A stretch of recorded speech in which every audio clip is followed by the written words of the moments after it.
Now, as harsh as I was on that one, I was that inspired by the next one. Now, if you have ever been a fan of the Indiana Jones series or the National Treasure movies, which I have been desperately waiting for a third movie for years, but unfortunately this is not connected to that in any way, shape, or form, but it feels like that. It has that National Treasure, Indiana Jones, the hunt for something that has been lost for a long time, and actually tying real things of history into it, and kind of how that all plays into itself on this.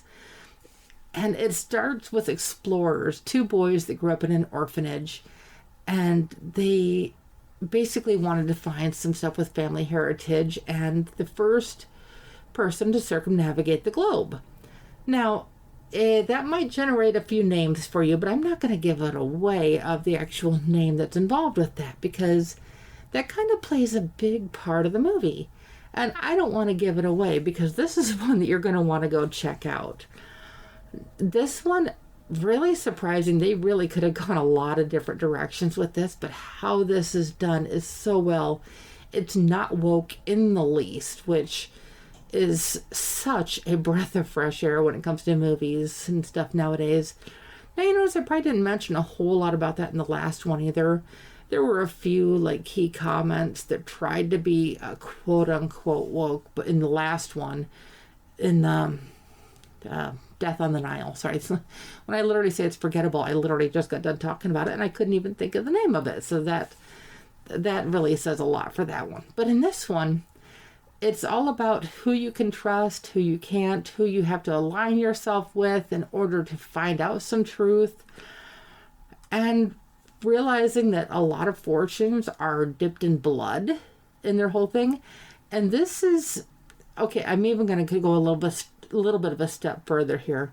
This is Indiana Jones meets National Treasure with a little bit of the Goonies. Now, like I said, if you've ever been a fan of any of those movies, this is going to be one you have got to check out.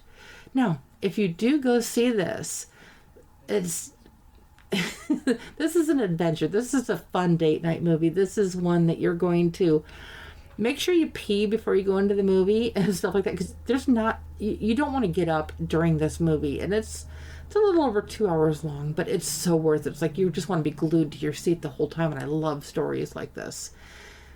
But it has to do with the House of Moncata, the infamous 18.